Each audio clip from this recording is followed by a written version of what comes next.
All right, so we're going holding by the Book of Leviticus Chapter 18. Again, want to welcome on. Holding by the Book of Leviticus Chapter 18. We're still in verse 2. Might actually finish it today. Again, want to welcome on. Holding by the Book of Leviticus Chapter 18, verse 2. And the Torah says, by the Bereshit Moshe Lemor. In verse 1, God spoke to Moses, saying, to Be'er B'nai Yisrael, V'amart Aleim, Ani Hashem Elokecha. I speak to the children of Israel, say unto them, I am the eternal, your God. So Rashi here says, as we mentioned before, I am the one who spoke on Mount Sinai. I am the Lord your God. Kingship you accepted. Therefore you accept my decrees. And Rabbi Yehuda Nossi, Judah the Prince, who organized the Mishnah, said, it was manifest and known, the God in the days of Ezra, they would ultimately revolt against restricting sexual relations. Therefore, he came to them with a decree, emphasized by the words, I am the Lord your God. Understand well who it is that imposes this decree upon you, i.e. God himself, the judge, and Elokechem, whose function is to punish, but is certain also to give reward. So again, we spoke about reward and punishment. We've spoken about within God's decree. All right, we spoke a lot about that, and we're finishing up. We're finishing up the Or Chaim HaKadosh over here, one of the great commentaries, more than 100 years ago, 150 years ago, let's say. So we mentioned last week, after spending weeks on this Or Chaim HaKadosh, and said, okay, let's go back to what we're originally speaking about, and that is speaking about immorality. That's for the whole chapter, forbidden relationships and all that, right? So he says, when a person has to be in control, right, has to be in control of their desires, and he says a person's desires, a person's thoughts, but he says as well, a person goes after what they see, right? Don't forget, the Torah says, third paragraph, we say in the Shema, you should go after your heart, should not go after your eyes. That applies both to men and women. Again, obligation for Jews, non-Jews, probably good advice. Nonetheless, you go after your eyes, says Derech Chaim HaKadosh over here. You go after your eyes, it's going to be dangerous. Going to be dangerous, just like the story with King David. We spoke about that last week, that he saw Bathsheba, and he puts Uriah Hittite, was married to her at the time. He puts him in the front lines because he's more b'malchus. He was rebellious against the king, so he deserved to die. And not only that, anyone who went to war gave their wife a bill of divorce, so retroactively wasn't really considered married to her. Again, still wasn't so simple, even though the Torah says, or the Gemara says, anyone who said he made a mistake, right? King David made a mistake. They themselves are making a mistake, even though he gets chastised by Nathan the prophet, right? Psalm 51. If you look over there.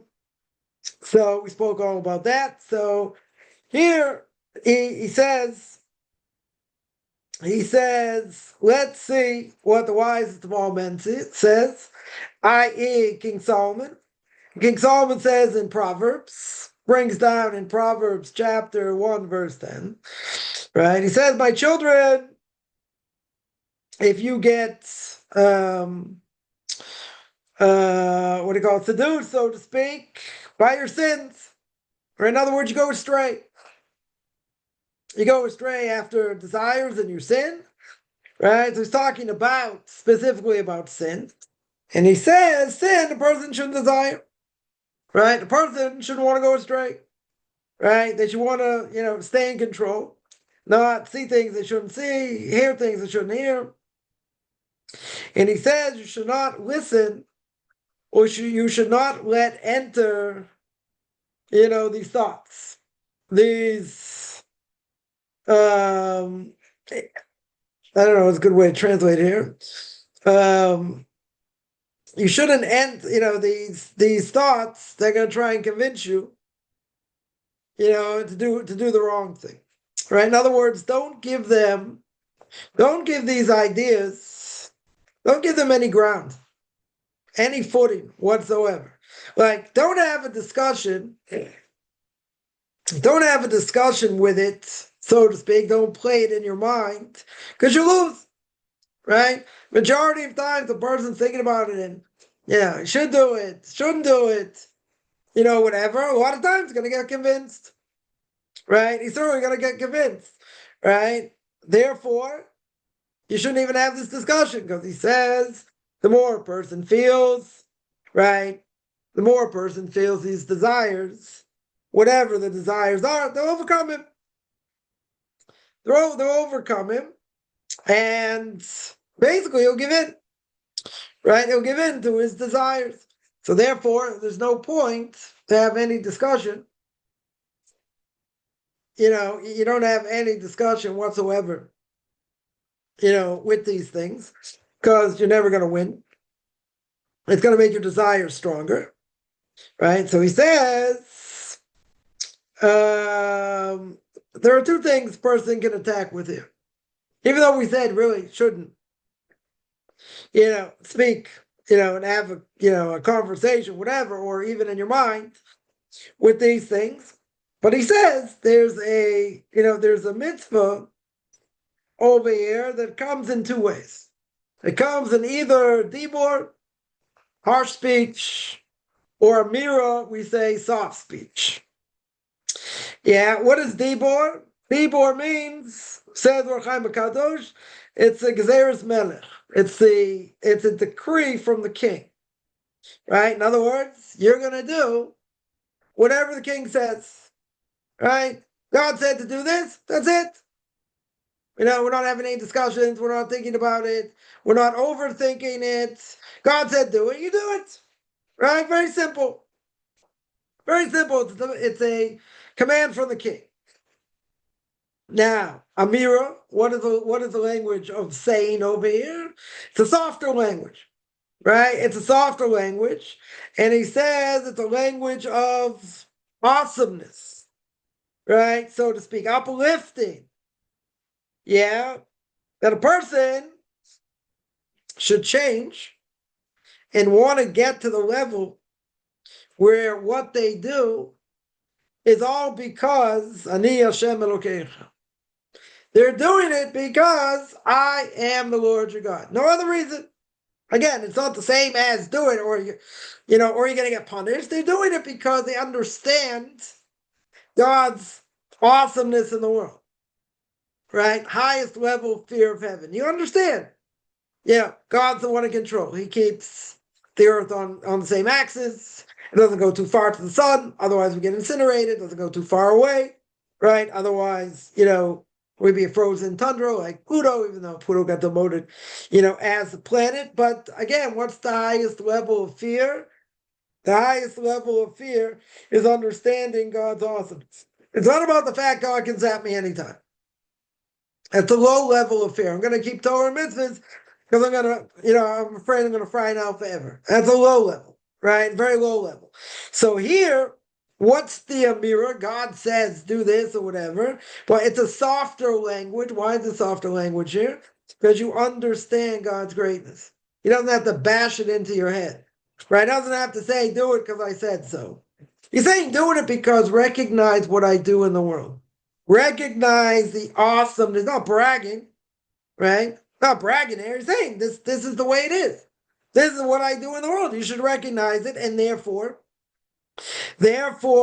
you can change your level. You can change your spiritual level, either going up or, God forbid, going down spiritually. But how can you do that thinking God is great? Because what do I say? What do I think about? Ani Hashem Elokeichem. That God is the Lord my God. Yeah. So what do? I take his name that should be blessed, which is a huge thing, right? Which is it's a high level here. It's a big thing. In order that we guard his covenant, right? We guard what he says. Yeah. And nothing greater than that. So what's he saying over here? What the Or Chaim HaKadosh is telling us? First of all, he says, as it brings down from King Solomon in Proverbs, right? What does King Solomon say? King Solomon over here says, he says, my son, do not get convinced. Do not get convinced by the evil inclination, right? Don't get seduced by the evil inclination. Don't give in. Says Or Chaim HaKadosh. What does that mean? Sin. Do not succumb to being convinced to go in a bad way. Yeah, in other words, don't let these things in. Do not, you don't open up a discussion over here. Now, what does that mean? Like, people think, you're busy talking to yourself, like kind of like the Sybil complex, right? You got, multiple personalities here, right? What's this discussion? Very simple. I mean, not so simple, but try and make it very simple here, right? Well, why do I say we'll make it very simple? Like this. If a person wants to convince themselves why a certain thing is okay to do. Yeah, maybe it is. Maybe it isn't. Right? But why are they having this discussion? Because there are those that'll say you should do it. Not that it's outright forbidden, per se. Or maybe it is. Let's say even better. Let's say something Torah says forbidden, right? We'll be Karaites for a second. We're not going to listen to the rabbis. Exactly what the Torah tells me says it's forbidden. Okay, right? Well, I'll give an example. The Torah says it's one of the categories of forbidden work on Shabbos. I cannot kindle a fire. Jews not allowed to kindle a fire on Shabbos. Someone will say, so they'll have this whole discussion. What does it mean, a fire? Right? That's not a bad thing, per se. What does fire apply to? Is it literally? Do we say an electric stove, the same thing as fire? Do we say gas, the same thing as fire? I mean, it does the same thing, essentially. Yeah. But then we come to, let's say, where does the Yetzer Hara hit? You say, okay, I won't make a fire. I won't turn on a flame. Okay.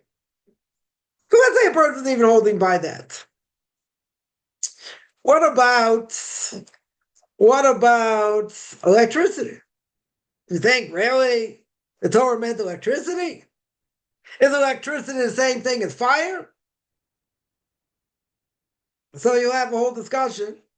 Maybe it is, maybe it isn't, but you'll find a way to say that really that's not from the Torah, right? Really from the Torah means pure fire, right? Simple explanation, pure fire.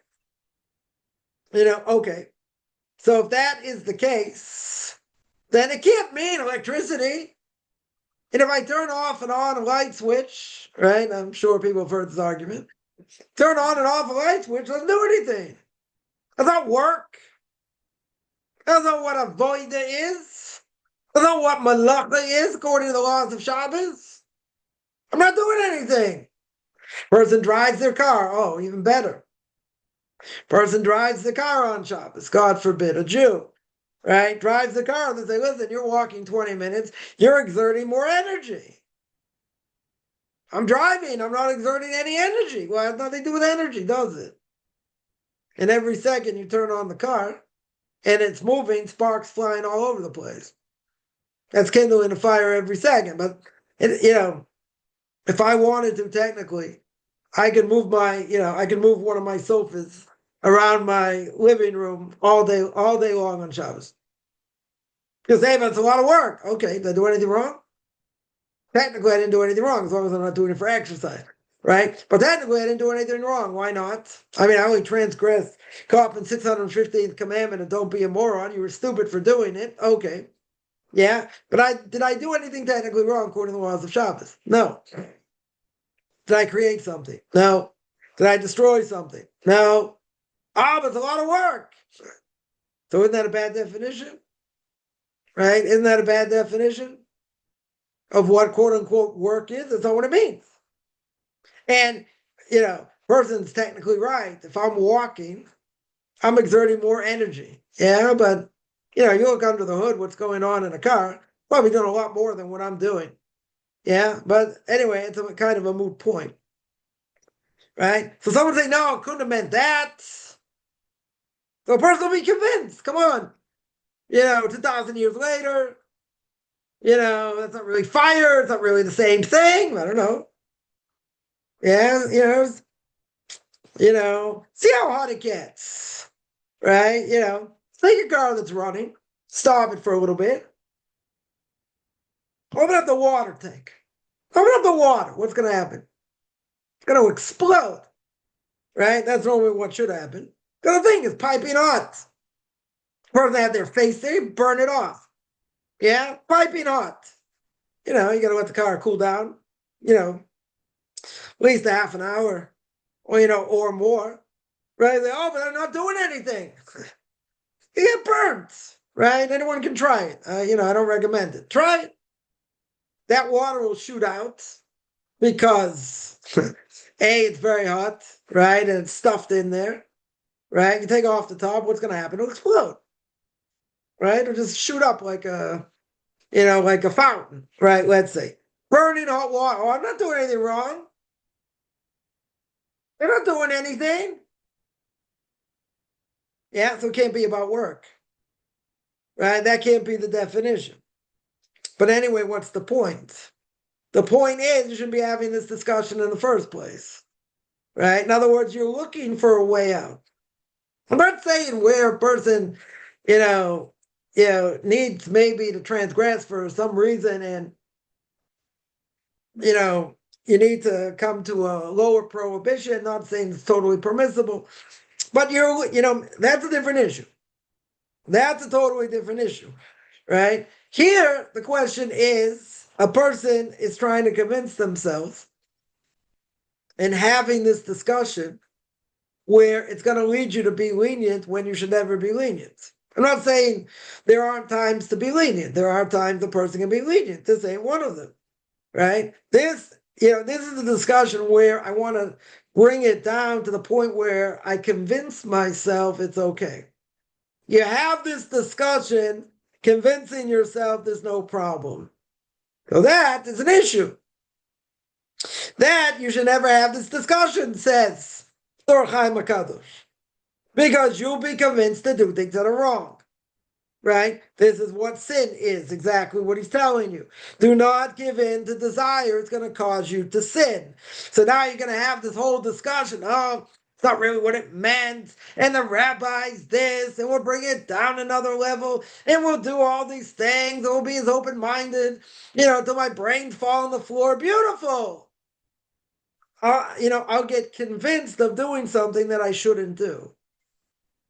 Says Or Chaim HaKadosh over here, you don't let that discussion start. Right? You want to find out it's permissible, not permissible, what level, this, that, okay. But here we're talking about you want to get out of it. You don't want to do it. You want to say, come on, if I flick on a switch, I'm not doing anything. There's no reason why it should be forbidden. Yeah? So using electricity should be okay according to that. I told somebody once, I said, it's not doing anything wrong. You're not doing anything. I said, okay, got a great idea. Take off the plastic, right? You can try this at home. I wouldn't recommend it. Take off the plastic of the socket and take a screwdriver and stick it in. They're like, I wouldn't do that. So why not? You're not doing anything. You're not doing anything, right? So what's someone going to obviously say? There's a current in there. If I do that, I'll get zapped. I'll get zapped. I may die. Maybe. Depends how strong the juice is, yeah? Yeah, you get zapped. That's true. 100%. But you just told me you're not doing anything. No, I mean, it's not like a physical thing. But you told me there's nothing going on. There's nothing going on. I'd venture to say if you turned off all the electricity, the person still wouldn't do it. They'd still be afraid to do it. Yeah? But let's say it's live. We'll make it nice and juicy. No pun intended here. Yeah? No one's going to do it. Why? Because you'll get zapped. 100% you get zapped. So obviously there's something going on. Now the question is, okay, if there's something going on, is that really fire? I mean, rabbis of the last generation had to deal with this, right? Because There's a whole question, what it was. Everyone agreed it's forbidden. The question is, what category does it come under? What category, the 39 categories, does it come under? Right? So really, it's about building, it's about building, destroying, right? It doesn't necessarily come out of the category of fire, but in either case, it's going to be something forbidden. Yeah, it's going to be something forbidden. But how's the person going to view it? If they're looking at it, from a Torah perspective, what is it exactly? How does it work? How does it function? Is it the same thing as making a fire or not? So many rabbinic authorities said no. You're turning on something, turning off something, right? That's like building and not, right? And taking apart and destroying, right? Similar, more similar to that. But in either case, they had to understand what it was, how it worked, in order to see, does it fit in any of these categories or not? So microwave be a good example. Microwave doesn't work the same way. Certainly has an oven, right? It does a similar thing. It does heat it up, but it's a totally different process, right? Is that the same thing? So that you could say you can even be more lenient. Why? Because you tell me it's not the same thing. It's not the same thing as fire, right? Because, I put on the microwave for 20 minutes. Yeah, I put something in the microwave. I put a potato. Put a potato in the microwave for 20 minutes. So microwave goes off, ding, right? I open the door. I touch everything around the microwave, all the sides. Am I going to get burnt? Nope. Sides don't heat up.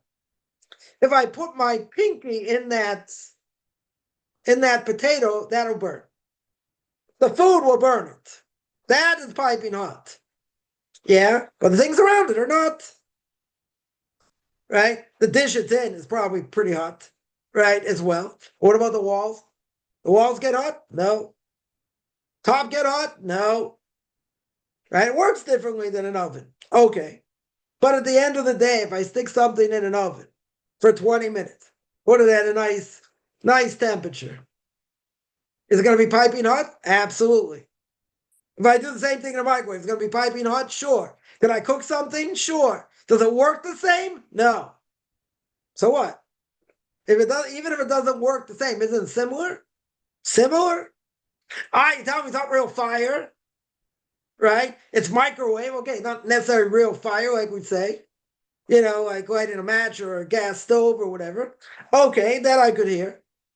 But doesn't do something similar. Then you get into the electric part of it, touching buttons and other things. Okay, but what will a person say?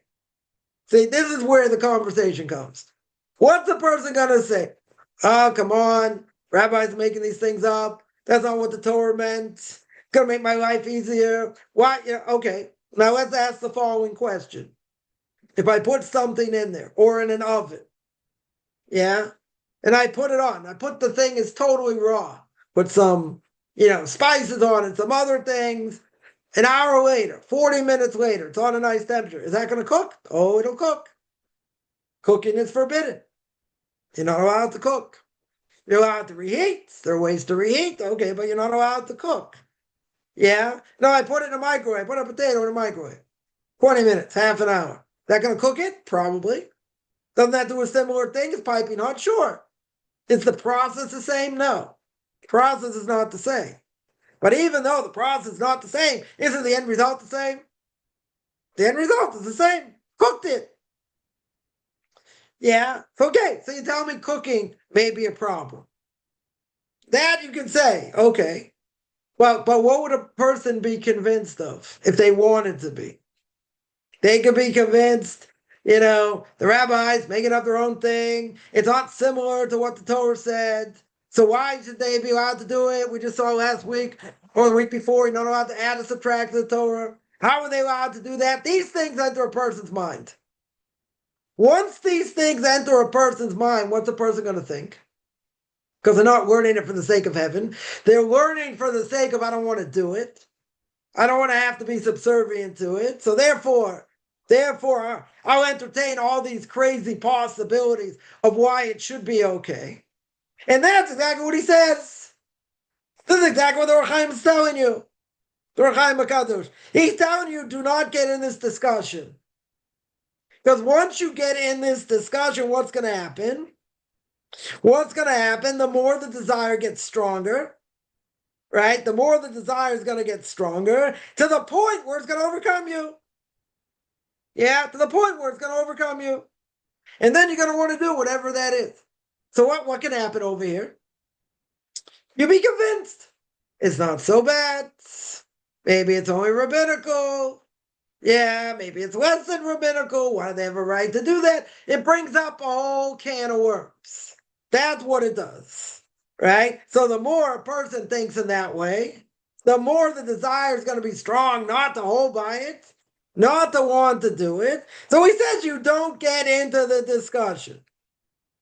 You do not get into the discussion about any of these desires. Try, we spoke last night about this idea of, actually this week's Parsha speaks about the idea of Silbash. Man's not allowed to wear women's clothing and vice versa. Yeah. Right? Now, people will come up with all kinds of things. They'll say, but there are pants made for women. Yeah. A woman's going to have this whole discussion. I'm like, wearing pants. What's the problem? They're made for women. Shouldn't apply. What does the Torah tell me? Man can't wear women's clothes and vice versa. Now, that goes further. But let's say we're going to talk clothing. We'll make it very, very simple. I'm not going to rehash what we said last night. Going to go watch my video on ethics of our fathers, right? But what about women? People think it's made for women. Pants are made for women, so no problem. It's not men's clothing. Now, what's the problem? What's the modesty issue here? The modesty issue is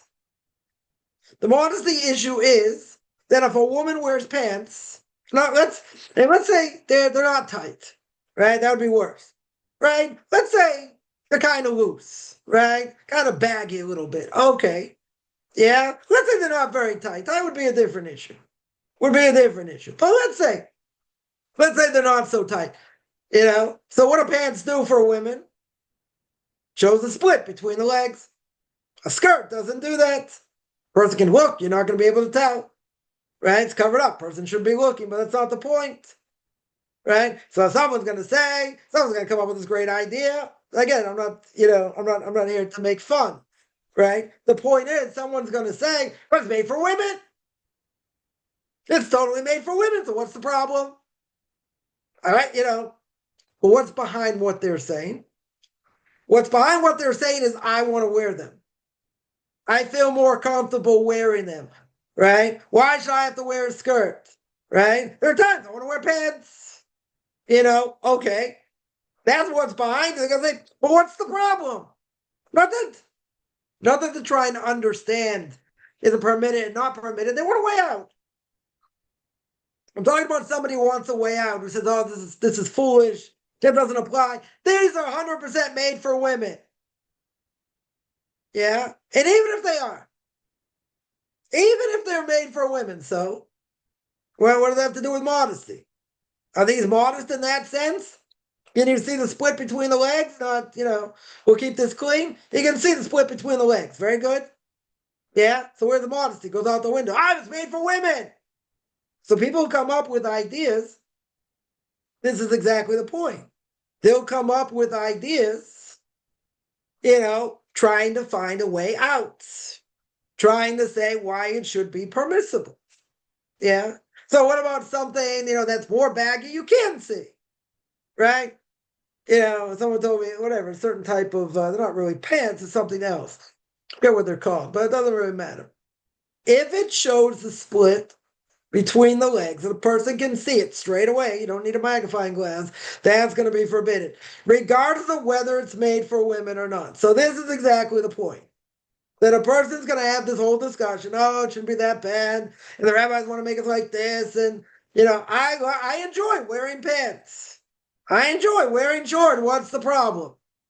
If you tell me they're made for women, I don't transgress the prohibition. Right? It says go silvish, right? It says men aren't allowed to wear women's clothes. Women aren't allowed to wear men's clothes. These aren't men's clothes. He's totally in all men's clothes, not a problem. Well, it kind of defeats the purpose of what you're doing. If the whole point is to be covered and a person can't see, then pants don't do that. And if they're tight, even worse. Yeah? So again, this is just one example. Come up with hundreds of examples where someone would want to convince themselves and have this discussion, right? And say, oh, it's not so bad. But what's the point? They want for themselves it should be permitted. They don't want to have to do it. And the evil inclination is egging them on. Since you're right, it's not made, it's only made for women. It's really not that bad. Whatever. Even if you're going to say it's not tight, right? Let's say, it's not really tight. It's more baggy. And if someone looks, it's their problem. But that's not the point. They're getting egged on to try and get permissibility. That's the point. And therefore, you don't allow this discussion to happen. That's why you have to look at it as Or Chaim HaKadosh over here says. There are two ways. Either it's like a dibur. Dibur means Gezeres Melech. It's a divine command. And whether you think you understand it better or don't, God's going to say, just shut up and eat the matzah, right? I don't care if you have to eat, 5 kilos in 35 seconds and whistle Dixie on, whistle Dixie afterwards, however you do that, on the holiday of Passover. It's a Gezeres Melech. It's a divine command. That's it. Right? Who are you to come and say, I'm not going to do it? I mean, you can choose not to do it. Okay. 100% a person can choose not to do it. But it's a divine command. So if you look at it as a divine command, when you come up to the verse of Will Silbush, women aren't allowed to wear men's clothing and vice versa. You're not going to have this question. A woman's never going to ask the question. Why? It's a divine command. Can't wear men's clothing.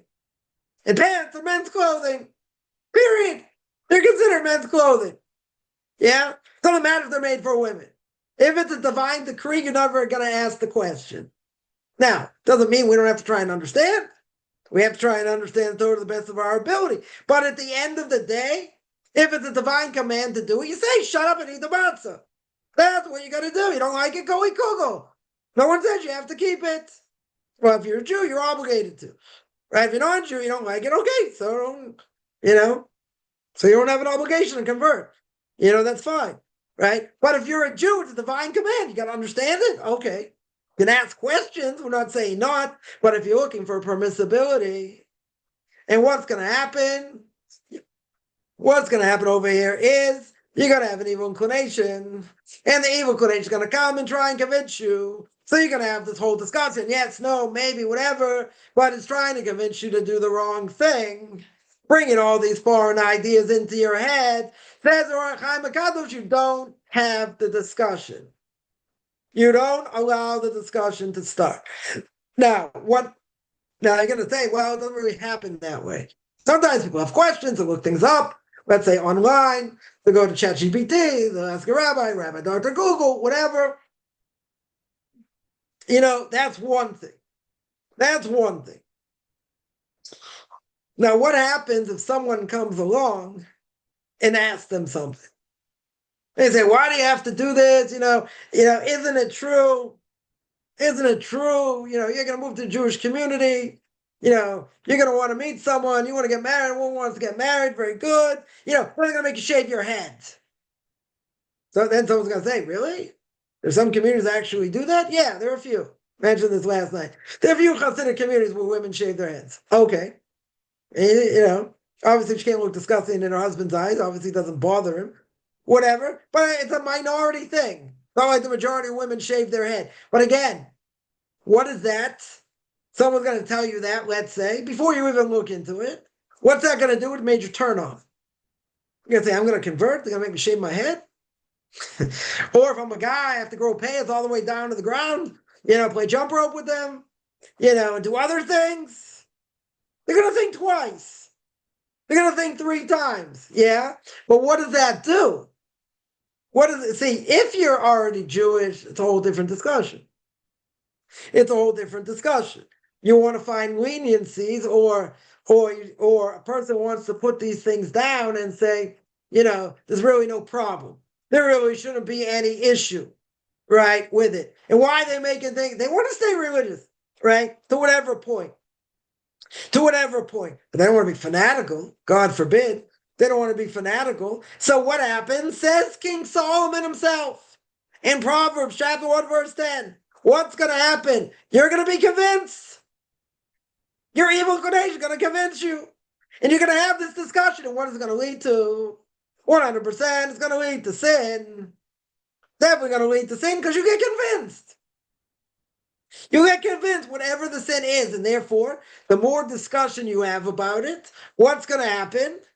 The more likely you're going to trigger it. You're going to feed it, right? You're going to keep thinking about it. You're going to say, come on, the thing, is ridiculous. This thing is totally ridiculous.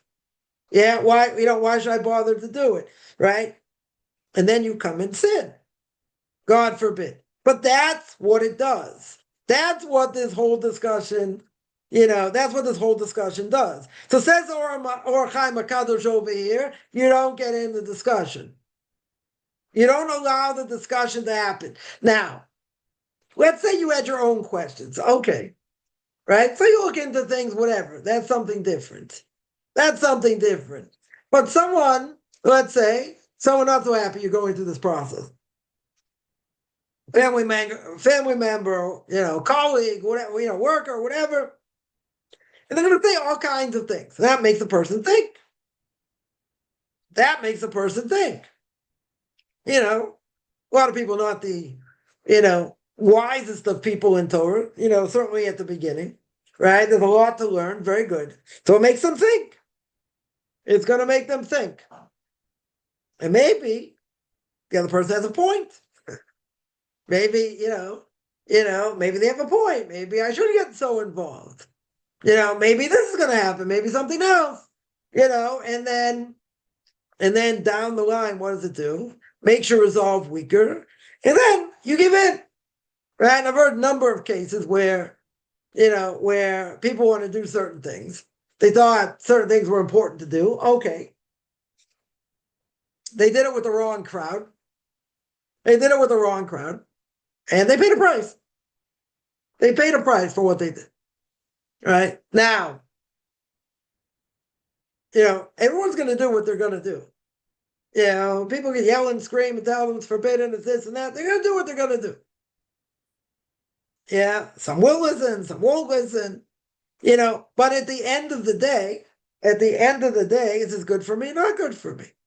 Is it true or is it not true? Now, we would say there's probably a little bit of truth.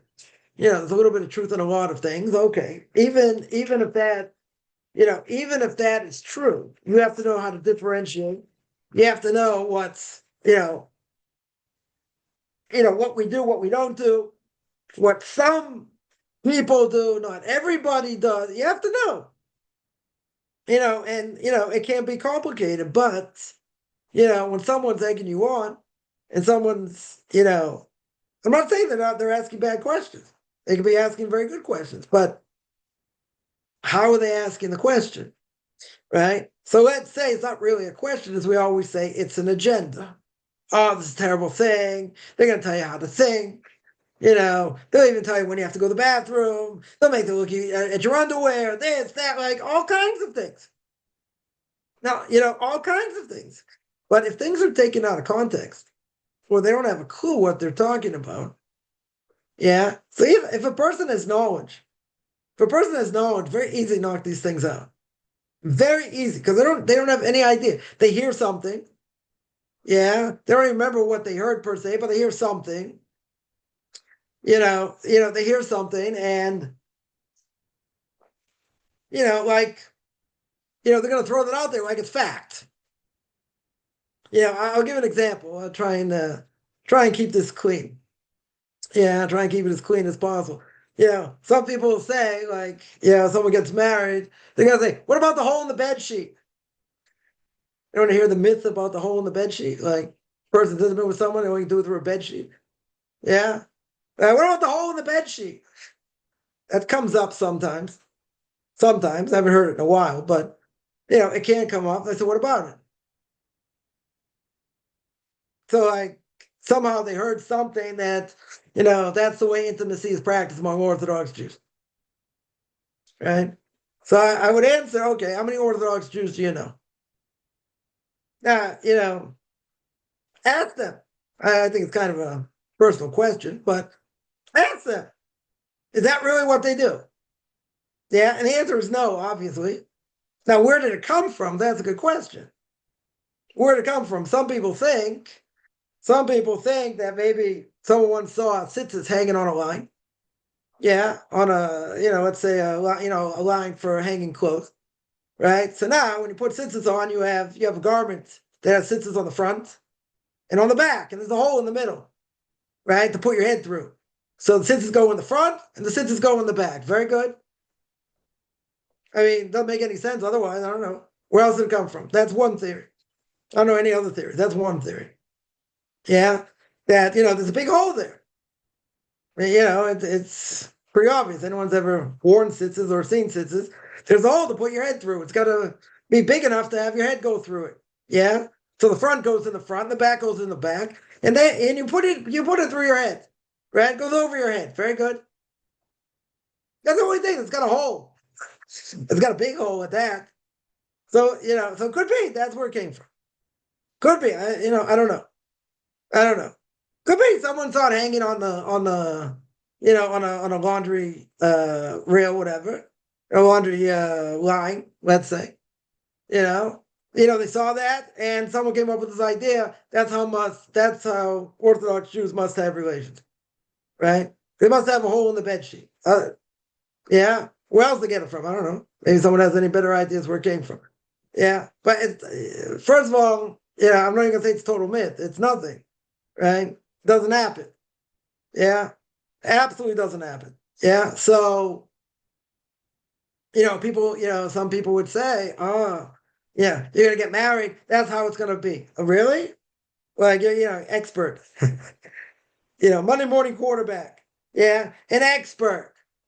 An expert. Well, like, what do you know about anything? They just throw that out there, and the person starts to think, is it true? Is what they're saying really true? Does it have any validity? Then they'll ask the question. Someone may act, I've gotten this question before, right? Someone will ask the question, right? If you go online, you probably find out the answer either way. But, well, that makes a person think. That's the whole point. All these things make a person think. And then people will say, don't be so fanatical. You got to learn to compromise. Even in this, whatever the situation is, it's not really so bad. So what's so bad about going to a pub? What's so bad about going to a disco and whatever? You're not looking to meet anyone. You just want to have fun. You want to hang out, listen to music, and, whatever. So people can try and convince someone else, and that makes them think. I'm not saying where they're thinking themselves. That's a different issue, right? I mean, it's a similar issue, right? But here, it can happen from the outside. Now, a person says something, they're like, come on, even when it's so hot, you really have to wear, you really have to cover your arms, you really have to cover your legs. Come on, it's boiling hot. You think that's what it means? You think that's what the Torah wants? Torah wants you to sweat? Yeah, if it's hot, you sweat. That's just the way it is. Yeah, so they'll get a person to think. They'll think, well, can I be lenient in the summer? Well, where's the leniency? If you have to be covered, you have to be covered. Yeah, when you're outside. And you're inside, it's a different issue. You have there's no one around, no one can see. Okay, right? But you're outside. Yeah, you're outside. So you're not going to dress appropriately? Because but it's too hot. Okay. You're right, it's hot. Yeah, if you wear a black hat and a dark suit, it's hot. Yes, I agree. And does that change anything? But it makes the person think. It'll make them think, well, why would you do this?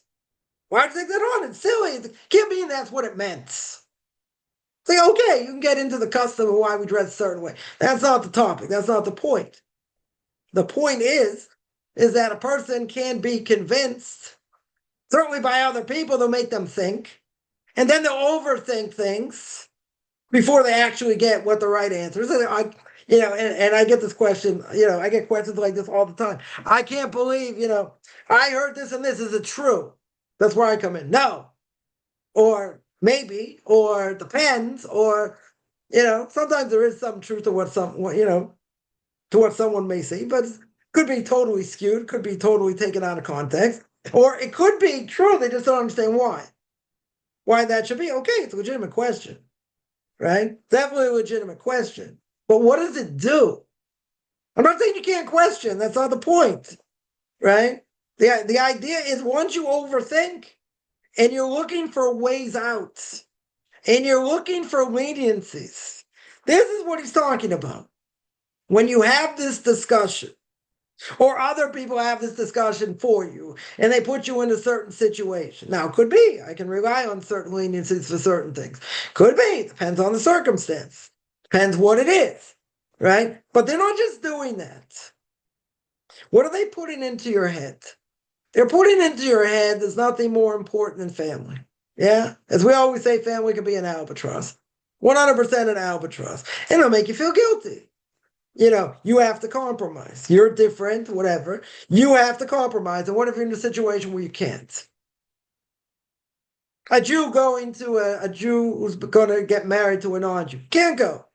No possible way to go. Yeah. Then family comes in. You're going to bring up the family, and they're going to make you feel bad, right? Jews are very good at making you feel guilty, right? So they're going to make you feel bad. Now, but what's the point? The point is then you're going to second guess, maybe. If you're not strong in your beliefs, you'll second guess. You'll say maybe they have a point. Maybe if I just show up to this, I don't stay the whole time. I'm not really giving my stamp of approval. Or someone I went to yeshiva with went to his sister's wedding. And he told me everyone knew I was there on the protest. I was like, okay, you had your kosher food on the protest. You had, you did the horror under protest. Now I understand the person probably got a lot of pressure. I'm not here to judge. I'm just telling the story, right? Person got a lot of pressure. And I'm sure he said this person is not a bad person, and that's who your sister chose. And you have to be accepting and don't be such a fanatic. And we're going to cut you out of the will. I don't know if they'll say that or not. Whatever. They'll throw things out there to make you feel like 100% a piece of dirt. Less than a piece of dirt. And then you have to rethink everything. Well, am I really allowed to? Is it permissible? Is there any level it's permissible? You can run into all kinds of questions. Yeah? But he says, or Chaim HaKadosh over here, first of all, I look at as divine decree. So if I know it's forbidden, it's forbidden. It's a divine decree. Sticks and stones, let people say what they want. Let them, as my Rebbe would say, let them go eat kugel. Okay, you don't like it? That's the way it is. In my case, for many things, damage control. That's all I can do is damage control. The only question sometimes is going to be how much you get screamed at. So now it's a lot less, Baruch Hashem. Thank God it's a lot less. But, there's some things you can't do. Oh, come on, can't you find a leniency? No, there's no leniency. Right? And then they make you feel bad. And then they make you feel like you don't know what you're doing. And it's even worse. Tell you what's even worse, someone sets a precedent and does it. They say, well, I saw an Orthodox Jew in a mixed marriage. They had a sibling got married, why can't you do it? That's worse. That's a lot worse. So the answer to that is go ask them. Go ask them how they can go.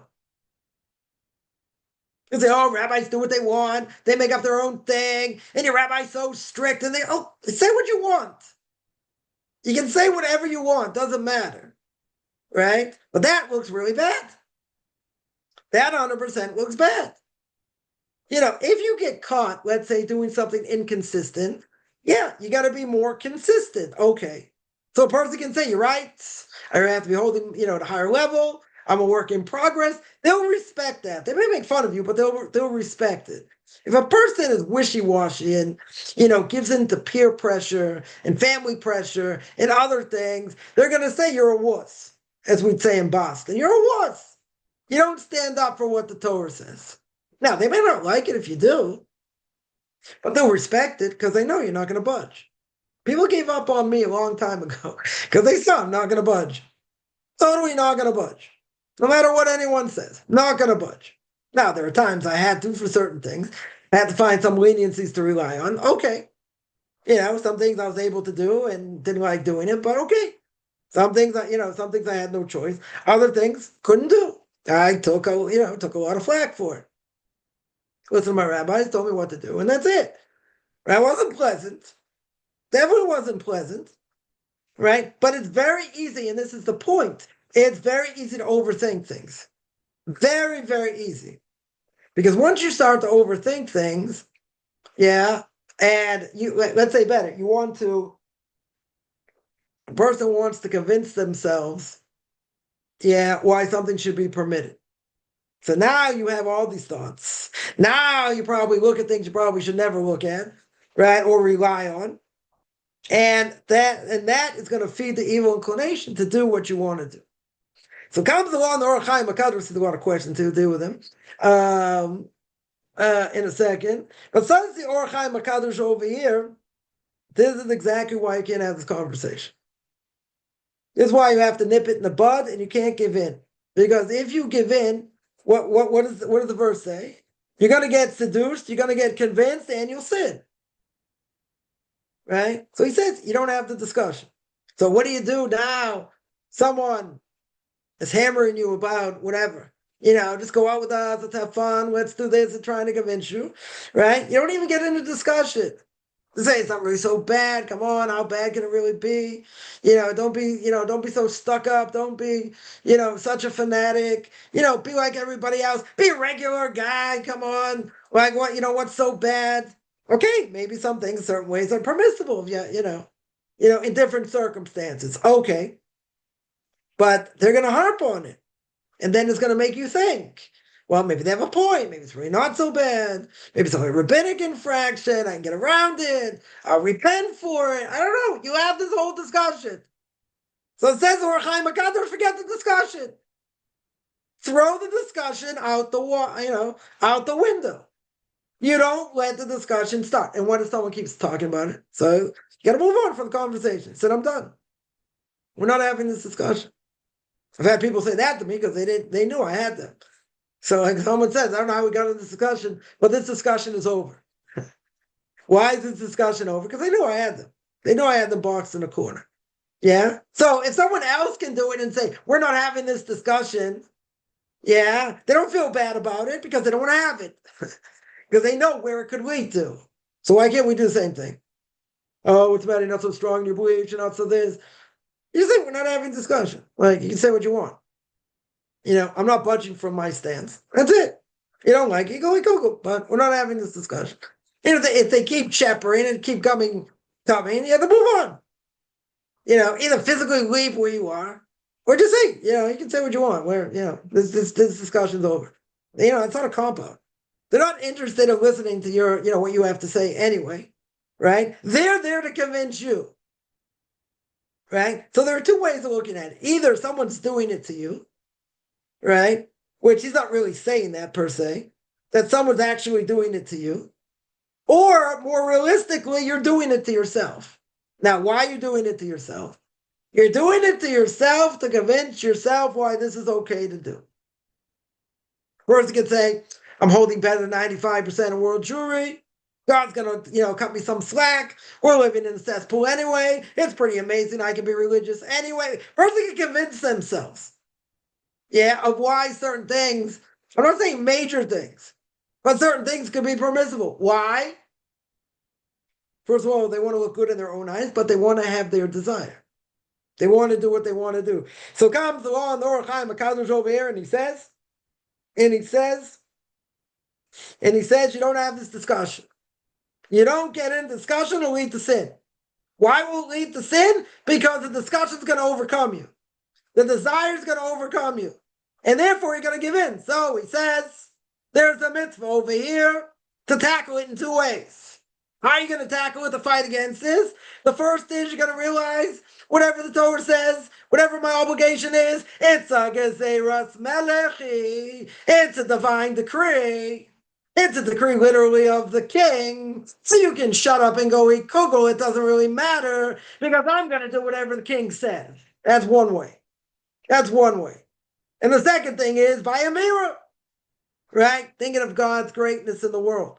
in what God does. And what does that do? That elevates the person to understand, why am I keeping what he says? Not just because he's king, but the awesomeness of what he does. That's what it means, Ani Hashem Elokeichem. That's what it means over here. You're going to do what I said because I am the Lord your God. And he said that's a huge thing. Because when I think in those terms, what's going to happen, either because of divine decree or God's greatness, either way, what's that going to do? That's going to be so great. It's going to help me keep the covenant. Yeah, two ways of looking at it. It's going to help me keep the covenant, or it's going to help me stay away from forbidden relationships. Yeah. And he said, and that's the level's no greater than that. Yeah. So if I'm going to stay on the right path, right, which is say it's talking about guarding his covenant, right? Guarding, as we'd say in Boston, guarding God's covenant. See, my accent comes out sometimes. You're guarding his covenant to stay on the right path. And staying on the right path today is not an easy thing. In every generation, right? Every generation has whatever desires, there are in order to take away a person from Torah, right? But he says you got two ways here. You got two ways to fight. One way is it's a divine decree, right? It says Moshe Feinstein, a blessed memory, Parshas Korach, this is a mistake Korach made. Right? Had Korach understood and internalized the message and understood everything's a divine decree, never would have come out against Aaron HaKohen. He never, ever, ever would have come out against Aaron HaKohen. Because he would have realized everything's a divine decree. Korach's very, difficult personality to understand. Right? He's one of the 20% came out of Egypt. Right? He held the ark and he didn't die. He saw great people coming out of him. Nonetheless, jealousy killed him. Right? Literally killed him. Yeah, nonetheless, he didn't understand the divine decree. So says Moshe Feinstein, a blessed memory, had he understood it was a divine decree, he never would have come to this. Right? And no one's going to complain about anything. Oh, they make the skirts too long. It's going to be over your knee. And it's going to be this. It's going to be that. And people get caught up in all kinds of things. But if it's a divine decree, either going to tell me, oh, the rabbi said this and said that. Who cares? It's a divine decree. It's the laws of modesty. This is what you got to follow. You got to question it? Why would people question it? Why would they question it? First of all, they want to know where it comes from. Good. But why would they question it? Because they have a hard time with it. Because it's hard for them. So they're going to question, oh, can't you find leniency? Why does it be so long? Why this? Why that? Because they want to have their desires. They want to have their cake and eat it. That's what they want. That's what he's talking about. If you don't look at it as first of all, you don't look at it as a divine decree, then you're going to find all kinds of leniencies that don't apply. I'm not saying where they do apply, where they don't apply. And then you're going to say, but this one holds this and someone else holds that. Why can't I hold by that? Because we don't hold by it. It's a divine decree, right? That's it. Or you tell me, you're looking at God's greatness and how he runs the world. So if you're telling me how great he is and how he runs the world, where am I looking for leniencies? Where am I having this discussion? Because of lack of emunah. You don't want to do it, right? So you're going to find all kinds of Webster's 8 definition. And why it should be okay. That's what a person's going to do. But says Chaim HaKadosh over here, you're going to come to this conclusion. You're going to reach such a high level for yourself. You're going to say, Ani Hashem Elokeichem. I'm the Lord your God. Very good. Right? So God is awesome. Look what he does in the world. How can I even question it? Not the same as this divine decree. It's a different issue. Right? It's a different level over here. But in either case, you're not moving left or right. And that's the obligation. You want to stay in the straight and narrow path. Okay, that's what you have to do. It's not about not questioning. Person can question. We got millions of questions, right? The Torah, wants us to ask questions. Yeah, but a person's not asking questions so they can figure out an answer why they can be lenient or why they don't have to do it. Because once you do that, it's over. You're going to give in to evil inclination. It's going to lead to sin. That's exactly what the Orthodox HaKadosh says. Yeah, let me take some questions here. 1 second.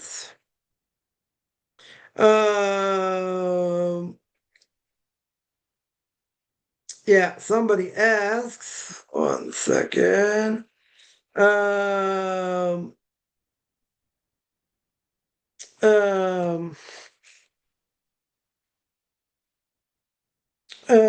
Someone said, since it looks so big, it's like a bed. Okay, again, that's where it came from, right? But it's like, I've heard people say it.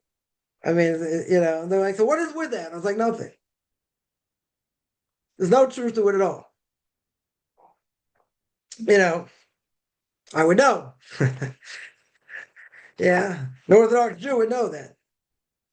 Yeah, they should know that, but nobody does it. Yeah, so it's a big myth. Right? It doesn't exist. But people say it. People throw it out there and make someone feel like an idiot, right? Make someone feel like an absolute idiot, and make fun of it. That's obviously why they're saying it. But yeah, so it's big. Some of them are big. Okay, right? Someone else says, yeah, it could look like a bedsheet. Could. Yeah, some of them are that big. Could be. I'm saying doesn't exist either way. Someone says some countries the men wear what look like skirts. Okay, so what? Doesn't mean they should. I got a country like Ireland. Let's say a guy wears a kilt. It's common for a guy to wear a kilt. Yeah. What's a kilt? Essentially, it's a skirt. Yeah, it's women's clothing, right? So how's that help? How's that help? You say, oh, but the law of the land, the law in that place, men wear skirts, men wear kilts when they go out. That doesn't negate the fact of a woman's clothing, right? That will not negate the fact over here. Yeah. So that wouldn't change.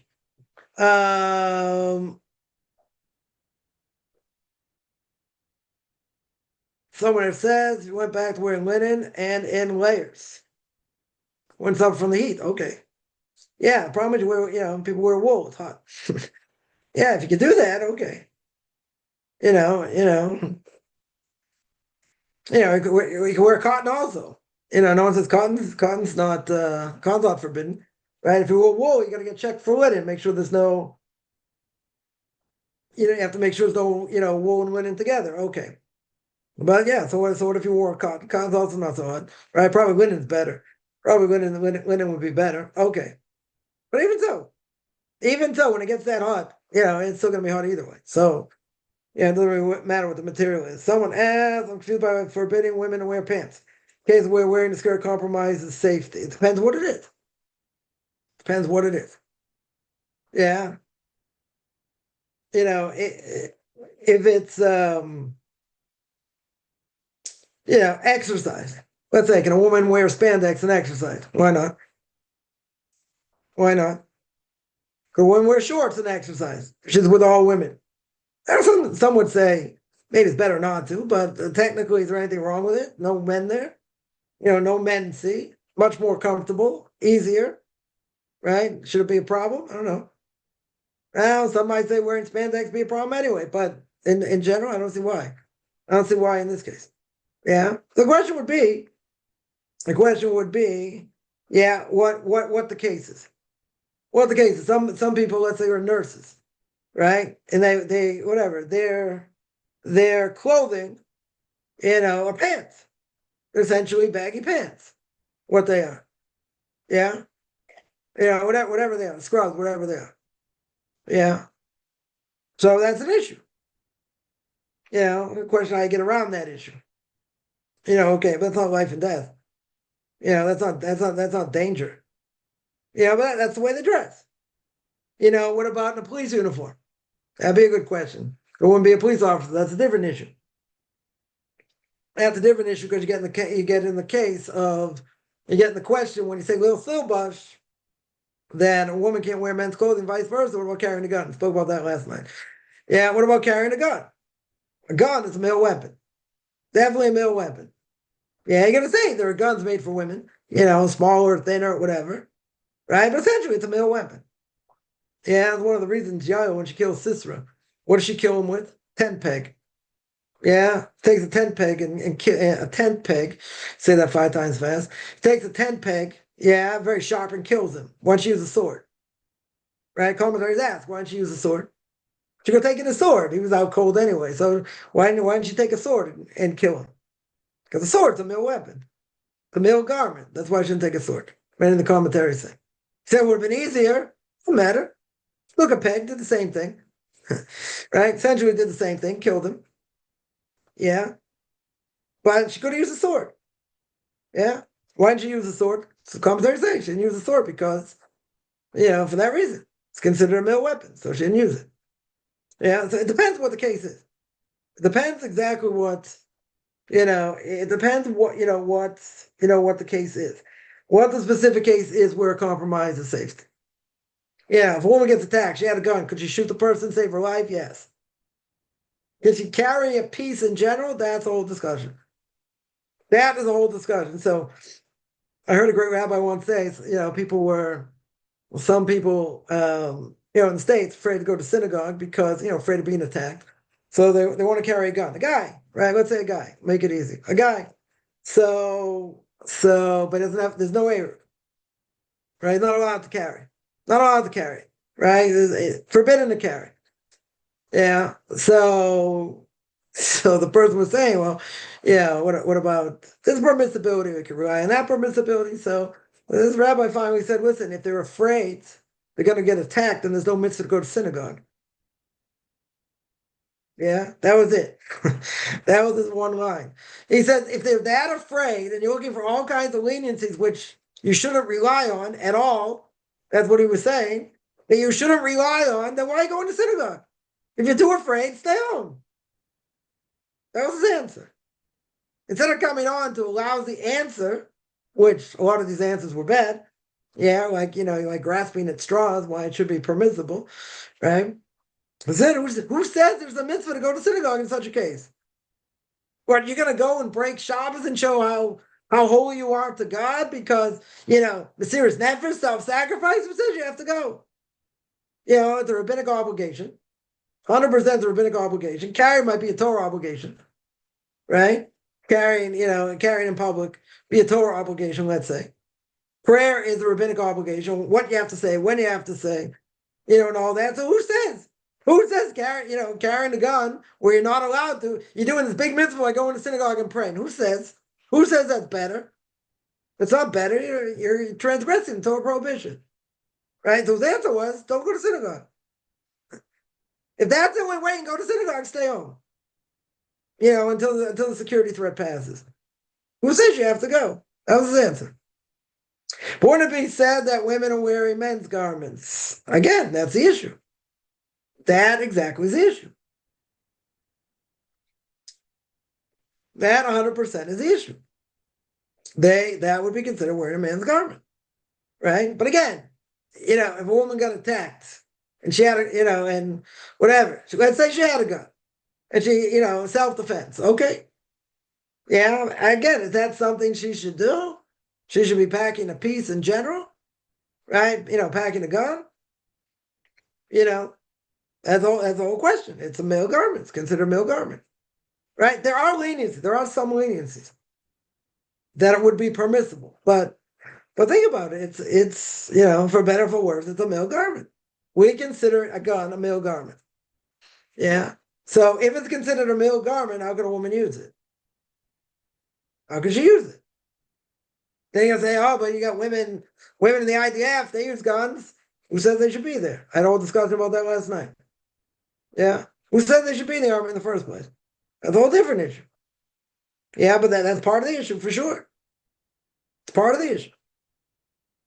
You're gonna say, well, if you're in the army, you can't wear a skirt, right? That's dangerous. Could be. But who says you should be in the army in the first place? They don't have an obligation to be in the army. They could do volunteer work. They don't have to be. They choose to be. Right? It's a different issue. They 100% choose to be in the army. Okay. So there are repercussions for such a thing. Right? I spoke about last night. Is it what people wear or what the signals they send represent is also important? Right? Make them wear a pair of jeans that are for women, feminine color or whatever. That's a different issue. That's a different issue. Yeah, can they wear LGBTQ colors? You'll say they're wearing pants.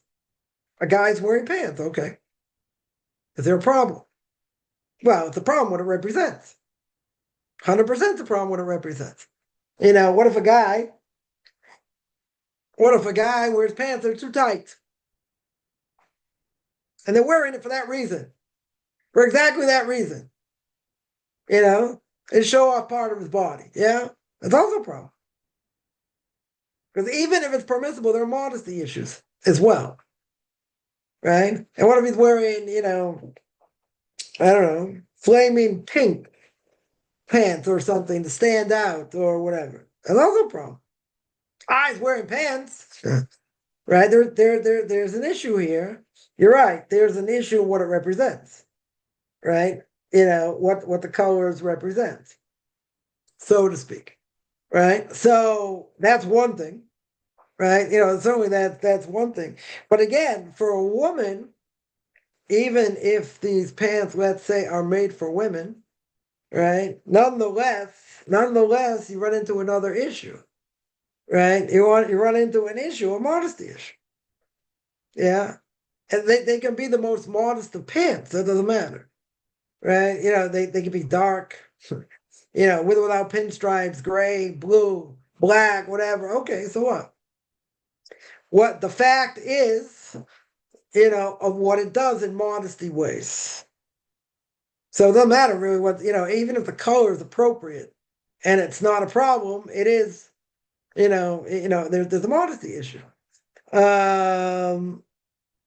So it's not necessarily, so there is a discussion. I mean, it's not really a big discussion, but if a guy's wearing pants, totally modest, everything else, they're jeans. So you have to wear jeans. So if he's around the house, wants to feel more comfortable, maybe. Yeah, but isn't that going in the ways of non-Jews also? Non-Jews wear jeans. Pretty much, some people wear ripped jeans. That's the style. That's the fad, which is mind-boggling. But that is a fad where they're not just going to wear jeans. They're going to wear ripped jeans. Yeah. Okay. Yeah. Now, are jeans a problem? Should jeans be a problem? You say they're comfortable. Okay. Yeah. Is it appropriate to wear jeans?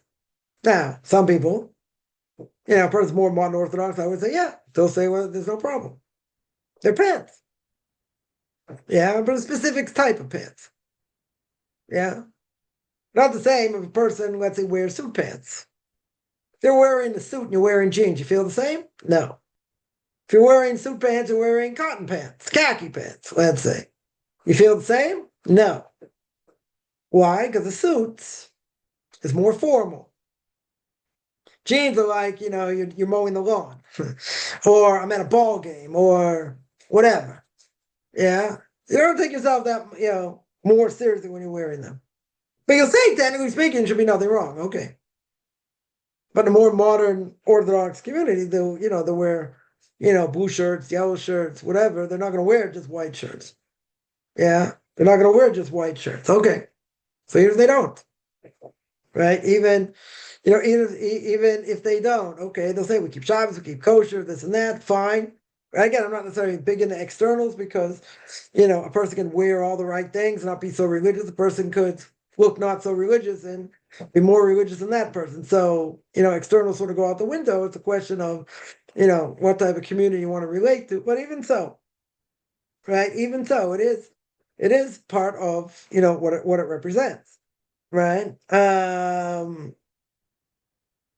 Or someone says, what about woman can, let's say, wear a skirt, but they cut their hair like a man, right? Or act pretty masculine. So it's only what people wear or how they present it. It's both, right? It's both. It is what they wear and what the clothing represents.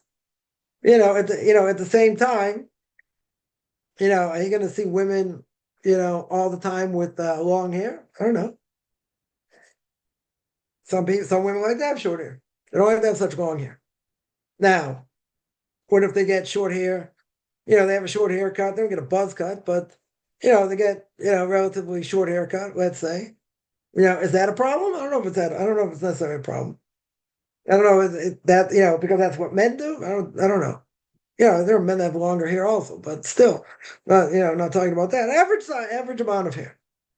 If a woman doesn't have hair down to her shoulders, so they have a shorter haircut. Does that matter? I don't know if that matters. I don't know if that matters. If she's married, it's not going to matter either way because her hair will be covered, right? So if she wears a wig, so obviously it can't be too long, right? It's going to be modest. In general, certainly if you're Ashkenazic, Sephardic women won't wear wigs because it's too much like human hair. But that doesn't necessarily get out of the problem of hair they get from India, which would be idolatrous and whatever. But they're two separate issues. Two separate issues. One issue is, should a woman wear a wig at all? Right? Not that it's a problem from India, but should they wear it at all? Right? The one school of thought would be it looks better than, let's say it's real hair, which will cost more money, but let's say. So if it's human hair, it looks better than your own hair. Very good. So it looks better than your own hair. Yeah, it defeats the purpose, some people would say. Right? So, so some people would say they shouldn't wear wigs. Right? And they wear scarves, they wear berets, whatever they choose, but they won't wear wigs. Okay. But if you're Ashkenazic, yeah. If you're Ashkenazic, what's the problem? It covers the hair. Yeah. You ever see a woman trying pick up a guy or whatever or show herself off and she's twirling her wig? I don't think so. A guy get grossed out probably. By it. So, a wig's not gonna be so enticing. But you tell me it's human hair. It looks better than their own hair. Okay. So the question is, what does it do? Does it cover the hair or not? Covers the hair. Right? Fulfills that obligation, covers her hair if she's married. Covers her hair. Now again, what's the argument against it without getting into idolatry? What's the argument against it? It's better than your own hair. Yeah, so that defeats the purpose. Okay. There are plenty of Ashkenazic rabbis that hold 100% is permissible as long as it's modest. As long as the wig is not so long. Right? If it goes past the shoulders, it's a problem. Right? That would be a problem. But there are top-notch rabbinic authorities, my Rebbe included, that would say as long as it's modest, it's not a problem. Yeah, idolatry is a different issue. That's a totally different issue. Yeah, we're talking about whether it's permissible or not. It has nothing to do with the idolatrous issue. So there are two things. First thing is it considered a male garment or not? And then the question is how they come across. It's two things. Right? It depends on what it is also. As we said, a person could wear, a garment but stick out like a sore thumb, be totally kosher. Yeah. Person wears green pants. I don't know. Like they're going golfing. Light green pants. Guy wears light green pants, right? Ever see his golfers wear, whatever they wear. Yeah, so wears light green pants. Well, don't they stick out a little bit? Sticks out a little bit. What if he wore, bright yellow pants? Yeah, let's say. Or light blue pants. Isn't that going to stick out? It's going to stick out. But he's wearing pants. What's the problem? That's what someone's going to ask. It's not a problem. He's wearing pants. Okay. Doesn't mean he should stick out. That's why women shouldn't wear red or bright colors for that reason. She shouldn't stick out more than she should. You say if a guy's going to look, he's going to look. Right. That's true. But if she's wearing something really bright, it's going to make someone look even more. Why? Because, they glow like a light bulb, right? They're out there. If there's God forbid there's a blackout, then you'd still be able to find them, right? Because they're wearing that type of clothing. Okay. Right? But even if a woman's wearing, let's say, dark blue or black or whatever, yeah, couldn't a person look? Sure. Is he more likely to look? I would probably think if she's wearing something much brighter, yeah, it's more likely the person's going to look than not. Yeah, if it's less bright, the person can still look. Okay, but if a person looks like an orange or who knows what, so bright, something somebody wears, I could definitely hear that's going to attract the person to look, before they wear something that's less modest, right? 100% is less modest, right? That makes sense, right? That that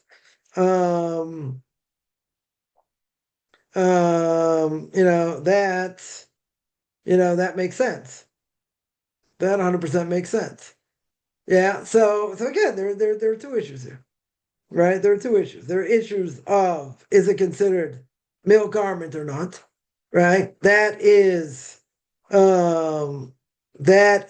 one issue, and the other issue is how it appears, right? And how they present themselves, in public. I mean, the main thing is what it is, but it comes as a catch-22 because because they're wearing something A that they shouldn't, right? That's for sure. And B, and B, and B is what it represents. So if somebody would wear, if somebody absolutely would wear, even if it would fit all the laws of modesty, right? But they're wearing something, the same color as a, what the LGBTQ flag is or whatever. So yeah, so that is something what it represents, right? So you have both things here. One is it considered something modest, something allowed to wear, that you would be allowed to wear, and what's it saying? What's it saying by wearing it? So I'd say it's kind of it's kind of both in that sense. But again, I think sometimes people get carried away when it comes to what people wear, but it is important if you want to fit into a certain community. So if a person lives, let's say, in a community where there are multiple communities within the community, right? So, people dress, in different ways. So then a person can choose which way they want to go, which community they want to fit into. There's one community, there's a certain standard, let's say. So you're not going to buck the standard, so move somewhere else. You'd have to move somewhere else if you want to hold according to a different standard. But if you live in a place there are multiple standards, I mean, within within Orthodox Jewry, okay, right? The question is, a person is going to have to make a decision at some point, right? Some point that do they want to fit in to that community? And if they want to fit into that community, what's the standard of clothing that community wears? Yeah, that's the question, right? That is the question. So I will tell you that if it's only a certain community and that's where you live and you're going to buck the system, I can promise you won't fit in. Yeah. You're not going to go to a community and do your own standard against what they do. If there are others in the community like that, well, there is a standard like that, okay, right? So, a lot of communities have different, there are different standards within, quote unquote, the umbrella of Orthodox. There are different standards, right? Of what people wear. Some people more modern, less modern, this, that, okay, but a person should be able to find somewhere where, more or less where they fit in. But, if they're going to be in one community, and flaunt it where they're not holding by the standard of the community, they're going to run into problems, 100%. They're going to run into the problems. If they have kids, they'll run into problems. They will run into problems. People, kids won't want to play with them. Look at them as being different, maybe more modern, more this. There'll be an issue. Now, people can say it shouldn't be that way, but it says something. It says something about the house. If they dress a certain way, who knows what else is going on in their house? Yeah, maybe they're watching movies. Maybe there are certain things that go hand in hand. Yeah, when a person starts to, let's say, relax on their modesty issue, on the way they dress, so other things go with it. Many other things go with it. But when a person struggles in general with Judaism, is one of the first things that goes is the way they dress. Yeah, for a girl, for a woman, skirts get shorter. If they even wear skirts at that point. Yeah, they might go, they might wear pants, they might, whatever. Right? That's usually when it comes to, for a guy, maybe he's not gonna wear tzitzis, maybe he's not wearing a yarmulke, I don't know if he's gonna go to synagogue, whatever. But that's usually like the first sign. The first sign there's something wrong, is by dress. Now, you could have people where philosophically they fit in, right? They don't have anything, against Judaism per se, but they have an issue with modesty. Yeah, modesty is, a person can get caught up in the, how far below how far above the knee the skirt has to be and what the length has to be and different things, where I have to cover my elbows and, without really understanding like what the purpose is, behind it. They just see it's a big, one big stringency. So, they get caught up in secular culture. And say, what's the matter if I wear, my skirts, shorter? Doesn't matter if someone sees my curves. That's their problem. Yeah. Or a person wears, let's say, one wears a long enough skirt. Okay, but there's a slit all the way down. Like, that doesn't help anything. So it doesn't help anything. They say, but the legs are covered. Okay. Technically, they're covered. Very good. Yeah. But all of a sudden, all this woman has to do is move it. Yeah. You can see quite a bit. So, that kind of defeats the purpose. There are people that dress like that.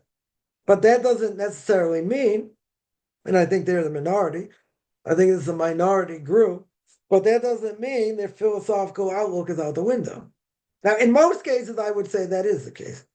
Because if they dress a certain way, that means their philosophical outlook is very different. Yeah. That would be the simple explanation. Yeah, they're not holding too strong by Torah mitzvahs. But there are people, I would say again, it's a minority group for sure, that there are people that have this issue. They have a modesty issue. Philosophically, they don't have problems with Judaism. Yeah, they don't have a problem, praying twice a day, saying Tehillim, learning other things. They don't have a problem with that. Yeah. And many other things in Judaism. This they have a problem with. Right? It's kind of a mind-boggling thing if you think about it, because someone has philosophical issues, and they're not happy in Judaism, that's the first thing that goes. That's usually the first thing that goes, the way they dress. For a woman, it's the way they dress. For a guy, it could also be the way he dresses, and whether he's going to wear yarmulke or tzitzit. So that's usually the first thing that goes. Yeah, so that means they have an issue. They obviously have an issue with Judaism, right? And what level, if any level, that they're going to keep it all. Okay. But there are people who don't necessarily have an issue with Judaism. They just have an issue with modesty, right? And I'm not saying it's an easy thing. I mean, I'm not a woman, but I'm not saying it's an easy thing. People that buy into it and whatever, so they don't have an issue with it. Other people that get caught up in secular culture is probably part of the reason. They see how other people dress in the secular world. They say, okay, I'm not going to dress like that per se. They want to dress more modern. They want to dress. The skirt gets shorter. Yeah, maybe gets a little bit tighter. I don't know. But that's the influence of the secular world. Now, that doesn't mean the philosophical outlook in Judaism goes out the window. They could be very strong in the Judaism. The vast majority, though, I would say, who go that route, end up leaving Judaism altogether, right? For the most part. Doesn't mean they can't come back, but usually it goes hand in hand. Once the dress starts to change, usually the philosophical outlook changes, or it's already changed, and therefore their ability to keep any Torah mitzvahs or even some Torah mitzvahs is going to be very lax at best, or like they're not going to keep very much. That's usually, I would say, the vast majority. That's usually what happens, right? You have individuals. I think it's a very small percentage, but you have individuals where, for them, that's their issue. That is their issue, and what happens is that their philosophical outlook is very strong, and philosophical outlook is very good. Yeah, but they have an issue with modesty. Now, the question becomes, okay, they become of age, they want to get married, who are they gonna get set up with? Yeah. Yeah, so that's a problem. Right? I'm not saying they can't find the right one. Each one hopefully, will find the right one, but it's gonna be more of a challenge. It's more of a challenge. If you say, if two people grew up from Orthodox homes and both went off, let's say both went sour, okay, they have a common background, whatever. But because the way someone dresses doesn't necessarily mean they're not holding by Judaism. Yeah, and they're not strong in their Judaism, they're strong in other ways. In many ways, they're very strong. Okay. In this one, they're kind of weak. Right? So who they get set up with. So it's not so simple. Right? It's not so simple. You can't set them up with someone, too religious, because the way they dress. On the other hand, you're not going to send them up with someone who's a lot less religious. Yeah, because they're more religious. They have an issue with dress, so it's not so easy. right? It's not, it's not so simple. It doesn't mean, it doesn't mean a person can't find, a person can't find their match. People find their matches, right? But it's harder. I think it's in many ways, in many ways, it's definitely harder. And the reason is because, at the end of the day, you know, the person's going to be looked at in a certain way, right? They're going to be looked at the way they dress, for better or for worse. Not just about what they do. They're going to be looked at the way they dress. So they're automatically going to think, a person is automatically going to think, oh, they dress a certain way. Philosophically, they must be this way. They must not be so religious if they dress that way. Now, in general, I would say, first of all, you got to see who the person is. You got to check them out and see if that is true, right? For the most part, it's probably a true statement, even though, again, I'm not, so much into externals, but, there are people that, yeah, they're looking for something else because they have a certain outlook. Okay. Yeah, but so what do you do if you have someone who's got a very strong outlook and a very good outlook? It's just they have a problem with modesty issues. So then you got to find someone and that who doesn't care about that. Who's strong in their beliefs, and they may have other issues. They may have other issues. Okay, yeah, but at least they have the same strong religious beliefs, and that person has to respect the other person and how they dress, right? So again, making a match either way is not, God can do anything and set people up, and people get married, very good, and that's what God's busy doing all day. One of the things He's busy doing all day, right, is making matches for Jews. Okay, but even so, maybe some people have, just on this topic, you can have some people have unrealistic expectations. What they're looking for. That also happens. 100% that happens. Someone came from a certain background, but they have, there are certain issues there, in the family itself. And someone from a regular background wouldn't touch them for different reasons. For different reasons. So, God will take care of these people, and hopefully they end up getting married. But sometimes people have expectations they should, and they're out of whack. They're totally out of whack until they decide, well, it's very hard to marry off kids, and they change. What's the reason they change? Because they see the people who they're getting set up with, and B, or the lack of people they're getting set up with, or different types of people that they're getting set up with, they realize something has to change. Because they don't change, they're going to run into this pattern, and they're going to have problems. I know someone had trouble marrying off their kids, and they had a big thing where they wanted, family that had 3 generations practicing family purity laws. Yeah, that was one of their big things. And I've heard a number of rabbis say that doesn't matter. Totally doesn't matter. Even if someone was born as what we call a ben nida, that the mother never went to the mikveh, whatever, that they can still marry a top guy, because as long as they're going in the right path, that doesn't affect them spiritually. Miami had somebody that was going to date a certain girl, went to the Chazon Ish and asked him.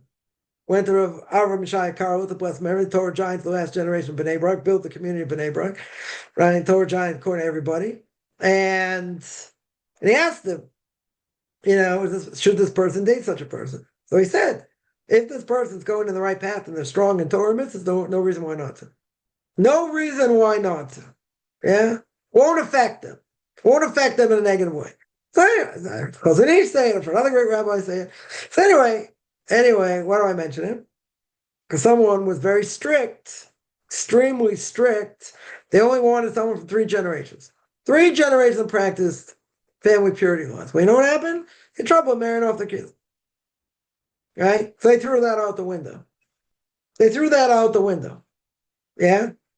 I mean, they held it as like a major thing, like that, okay. But they found out the hard way. Not so easy.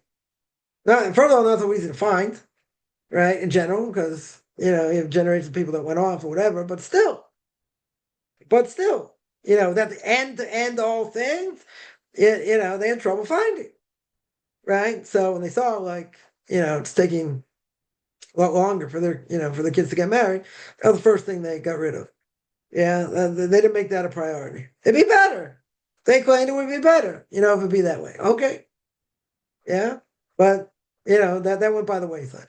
Right again, heard Chazon Ish say this, or I should say, I heard him. Whatever, Rabbi said the name of Chazon Ish. He went to him and asked him this question. Heard some other great rabbis say it absolutely means nothing. Absolutely means nothing. Yeah. So whatever, this person was stringent on it for whatever reason. And that went by the wayside because when you see, you have, you're having trouble meeting that criteria, so you got to make a decision. At some point you got to make a decision. Yeah, you don't want your kids home forever. So okay, so certain things, maybe certain ideals are going to change. Yeah, and that changed. That 100% changed. Then thank God they're married off. They married off most of their kids, but that's one that has almost no basis, whatsoever. That if you're gonna person would take something on, let's say, and they wanted it, whatever. That's not something you would do, right? Not something you would do, and whatever they paid a certain price for it, but they changed, and the whole point is, the person can have bad character traits because of the way they were conceived. It can affect the soul. That's true, right? That is true up to a point. But if a person's growing in Torah and mitzvahs, and they're working hard on themselves, then that won't apply, right? Again, Chazon Ish said that. Others have said it totally won't apply. There is something real to it. I'm not saying not. I'm not saying it's just a bubble mice. It doesn't mean anything. I'm not saying that, right? It can have an effect on the soul. For sure, it can have an effect on the soul. But at the end of the day, if a person's going in Torah and mitzvahs and they're working hard on themselves to be the best they can be in spiritual terms, then that won't apply. 100% that won't apply. Yeah, so it doesn't matter. For the generation, it doesn't matter. Yeah, even take someone, let's say again, with someone who's an FFB from birth, would they take about tshuva? Some wouldn't, because it's baggage. Baal Tshuva's got baggage, right? Comes back to Judaism. Got all kinds of baggage that an FFB wouldn't necessarily have, right? So they'd have to marry someone who's more open, a lot more open, or they have their own baggage. So marrying someone like that's not really, it's not like looking down, so to speak, right? Some people will throw this out there also. Any convert wants to get married, so it's also going to be harder, right? Also got, no offense, everyone's got baggage, right? But if someone wants to take on a convert, like someone once told us, like, you do a lot of great work, whatever, many years ago. So I said, I got someone who's looking into, to get married. I said, you got any kids that you want to set up? He's like, I didn't say I liked it that much. Yeah, there are people that have biases. They weren't married to my family. Okay. Yeah, that's good enough. So they won't marry. Good. Yeah, we don't need them anyway. So I understand that there was grandparents, not religious, maybe not religious siblings, other things. Yeah, it comes the whole package. Whole package. Now, is it impossible for a convert to get married? No. I'm not gonna say it's impossible.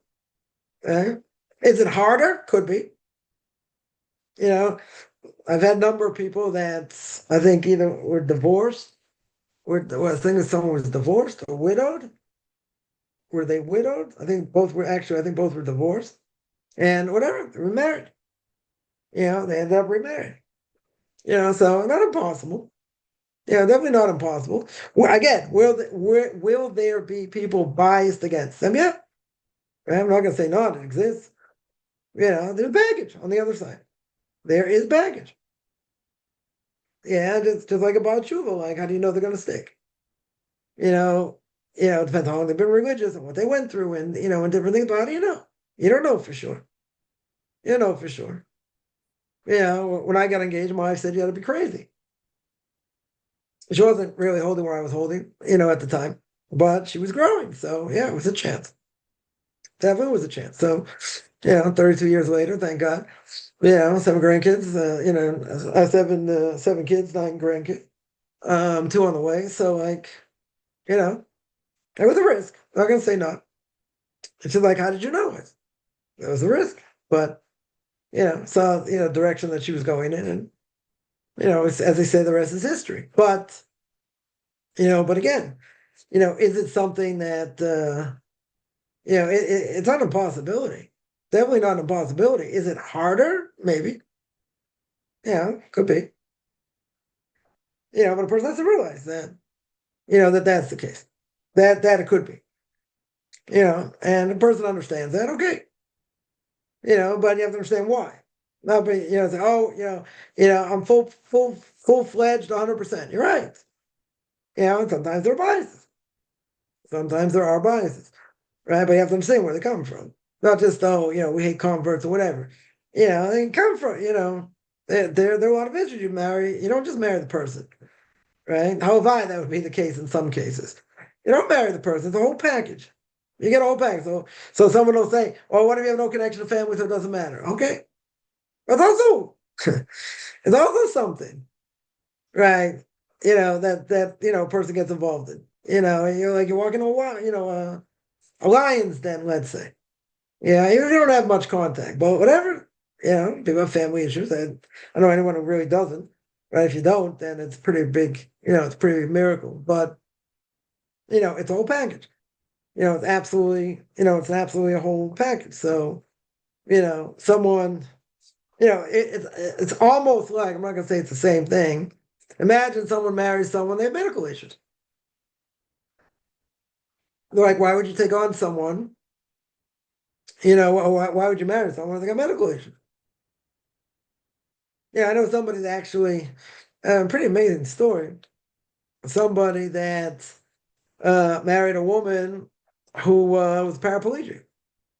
I mean, he walks. He's got no problem with his legs. She got hit by a drunk driver and became paraplegic. Yeah, I got 4 kids, 5 kids. I forget. I think like 4 kids now, 3, 4 kids. But she's paraplegic. Yeah. Now, would someone sign up 100% to marry? If you're walking and seeing and everything's good, and you're married to, you would start to date someone who's paraplegic. You're gonna say, well, you shouldn't have any biases. Okay, but would you marry someone that's got diabetes? Kids that got diabetes. They're under control, right? They have a pump, whatever. It's under control. Some people wouldn't touch it. Why? For that reason. You don't know. You don't know. They got medical issues. You know. You know. This person married, fine woman, fine family. Some people won't care. I set up somebody that still happily married. Thank God. This friend of mine's son has Crohn's disease. Yeah, so the other side looked in, spoke to the doctor, this and that, and very happy. They're very happy with him, but not everyone is going to do such a thing, right? They're going to say like, marry someone normal, like, I have to marry someone that's got any type of medical issues or whatever, right? And medical issues are one thing. Let's say a person has mental health issues, okay, something else, right? But again, marrying someone, you're marrying a whole package here. You're marrying the family also. A person says, people have all kinds of life experience, as well. So, a person has to take that into account, as well. And, a person's going to marry a convert in general. What if they flake out? It can happen. I mean, right now, I'll toot my own horn. I got 100% track record, so it doesn't happen by me. But I'm not saying it can happen. And there are people have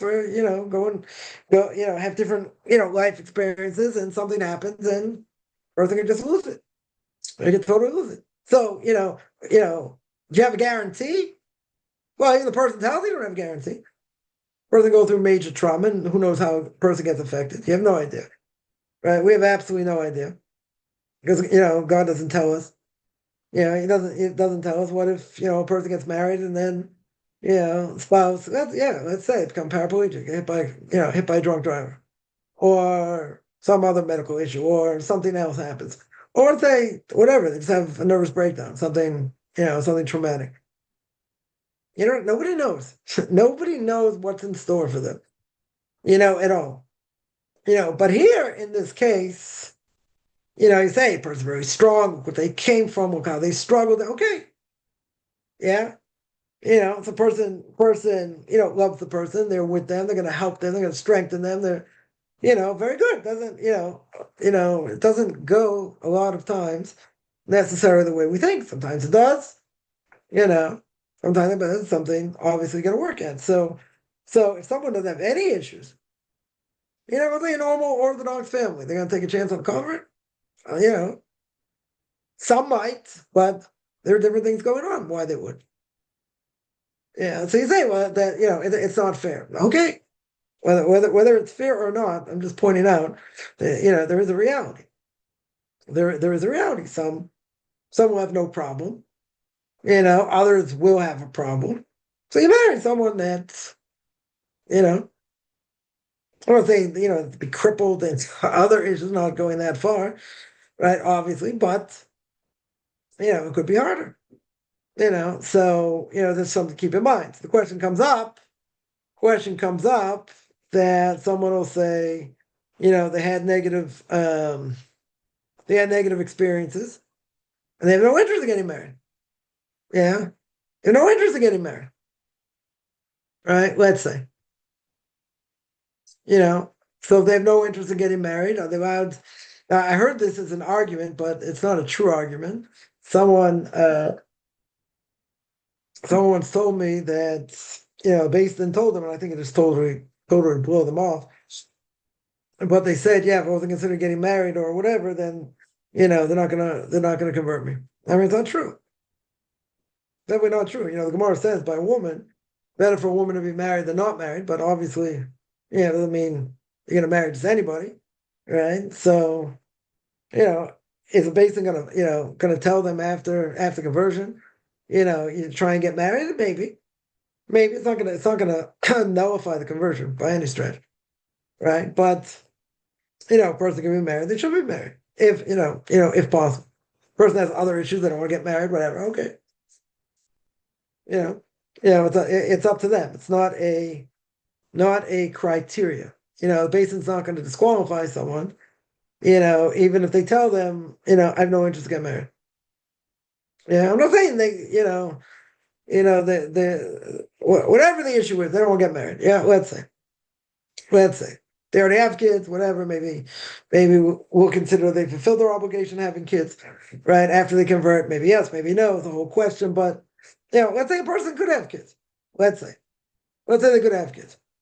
Yeah, they have an obligation. So if it's a woman, she doesn't have an obligation. A guy has an obligation to be married, right, and have kids. She has to help him have kids. Obviously, that's kind of the way it works, right? Biology 101, or 101A. Now, he's got an obligation trying to have kids. So, if he can have kids, marry someone younger, good. If not. If he didn't do it, didn't do it. But it's definitely a good idea. If possible, but I've heard a number of people say that such bad experiences, like they have no interest. They have absolutely no interest. Okay. Right. That, just keep in mind, Beis Din might ask about it. A rabbinical court may ask about it, but they're not going to force the issue.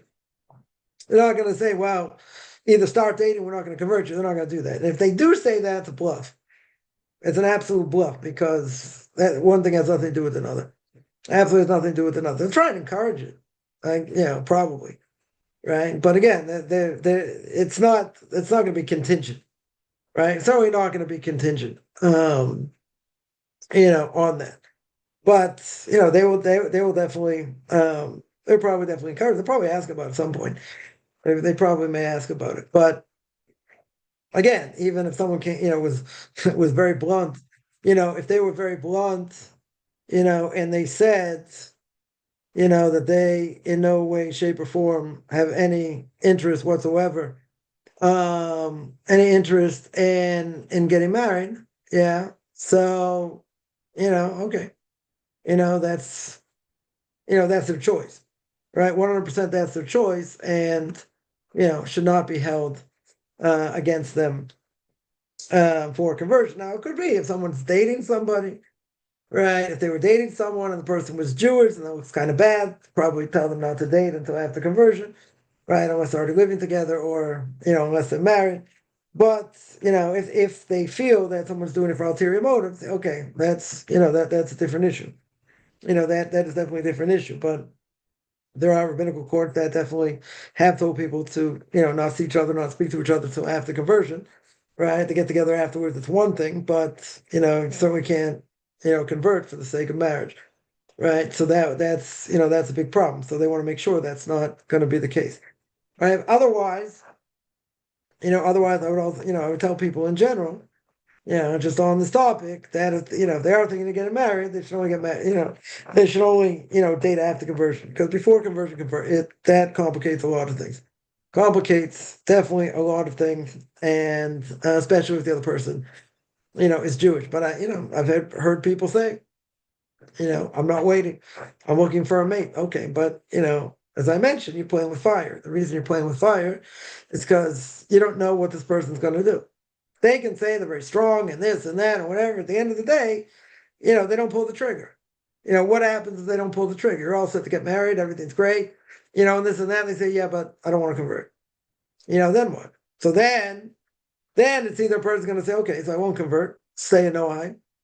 You can figure out if you're going to have kids, how to raise them, whatever, right? Or you're going to say conversion's so important, okay, so then you move on. But then you invested, a lot of time, a lot of effort, a lot of emotion, and it's not worth it, right? It's definitely not worth it. So in that case, I would say, it's definitely better not to date, right? Again, you're taking a risk, because if conversion is the most important thing, that you want to do, then obviously you want to meet someone who's going to be on the same path. Now, if someone's on the same path, let's say, but again, what if they flake out? What if they don't, or somebody Jewish, let's say, somebody Jewish. So, at the end of the day, 100% is better not to date, until after conversion. It just makes life a lot easier. But again, I've heard people say, but I'm not going to wait. I'm not going to wait that long to do it. Okay. But again, there's a risk. 100% there's going to be a risk involved. So if you're willing to take the risk, okay, you're willing to take the risk. If you would ask me, bottom line, would you tell me it's worth it to take the risk? I would say no. I would say absolutely not. Right? And the reason it's not worth it to take the risk is what happens if they don't go in the same path. You know what you're going to do. 100% you know which direction you're going to go. Yeah. I mean, hopefully. Hopefully, and you're not going to flake out. Let's say you're going down this path. You're going down this path, right? Or say a secular Jew becomes religious. You're not going to be interested, in being with the secular Jew. Yeah. Because as an Orthodox Jew, practicing Orthodox Jew, there are going to be issues. 100% there are going to be issues. Right? So you want to meet someone, obviously you want to meet someone who's holding the same path. Maybe they're stronger, maybe they're a little bit weaker, whatever, but they're going in the same direction. Not going in the same direction, there's no point. Right? Then you're asking for trouble. Right? Then you say you get gung-ho, you get married, this and that. You have kids, how are you going to raise them? Is the person's spouse going to go to the mikveh? Yeah? They're going to hold by family purity laws. Like these are issues that need to be discussed before. Yeah, and if you're not going on the same path, then that marriage won't last. It won't last. Right. So, it's got to be with the right, it's got to be in the right circumstances. It's got to be with the right person. Now, again, two things we guarantee in life: death and taxes, right? Not necessarily in that order. But even if you say, well, we're going on the same path, everything was good, blah, blah, blah. And then, had somebody that was married, many years, had a number of kids, and they downsize, they move into the Jewish community. Kids are in a Jewish school before conversion, which not all schools will do that. They're in a Jewish school. They're on, they met with the Beis Din already, with the rabbinical court. And one of the spouses says something happened, and one of the spouses said, I can't do it. I can't go through with it. So the spouse says, what are you talking about? We downsized, our kids are in school. We have nowhere else to go. Right? There's no turning back. Right? This is what we agreed on. This is what, this has been the dream for so long, and now we're actually in the community. Kids are in school, right? We're accepted by the Beis Din, by the rabbinical court, whatever. This person said, I can't do it. It was tragic. They got divorced. Now, person will say that shouldn't happen. You're right. They were already married. This is a case where they're already married. So you say, well, that shouldn't happen. I agree. That shouldn't happen. Why did it happen? What God wanted to happen. Yeah, that's what he wanted to happen. Why? Can't answer. Well, that's what he wanted. So this person flaked out. This person flaked out. And this other person, whatever, they converted. Kids converted. Two of their kids at least, or I think two of their kids converted. And that's what they did. Now it shouldn't come to that. 100% it shouldn't come to that.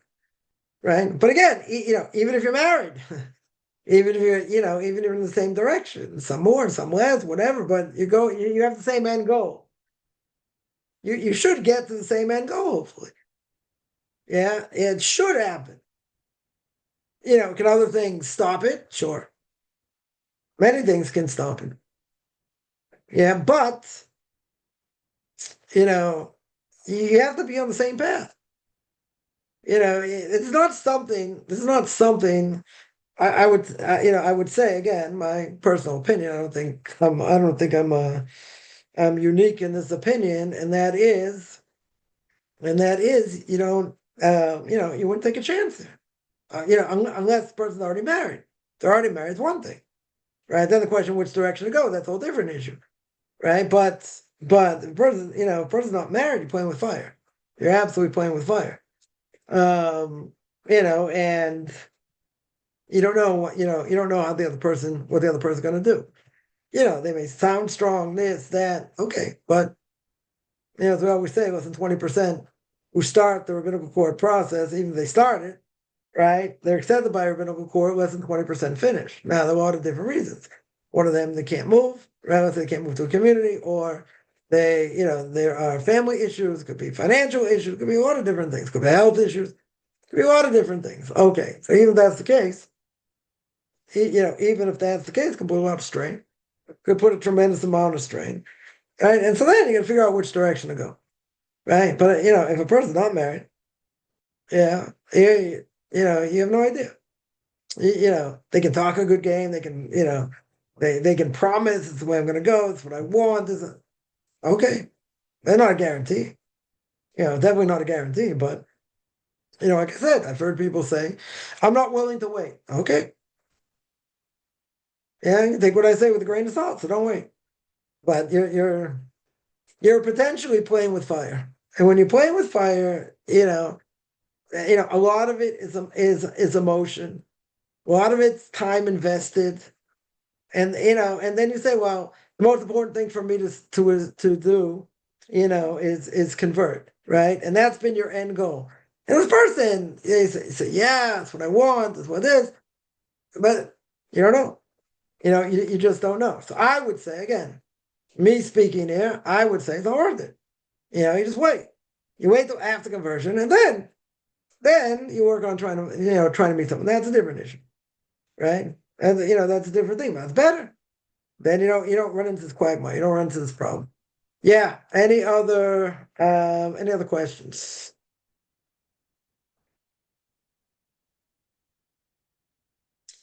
One second.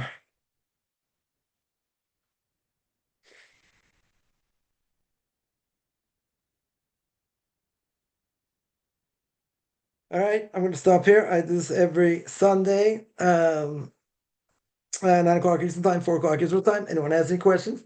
Find me on Facebook at Chaim Kaufman, Beyond Orthodox Conversion Judaism, orthodoxconversion.com, Beyond Orthodox Conversion Judaism on YouTube.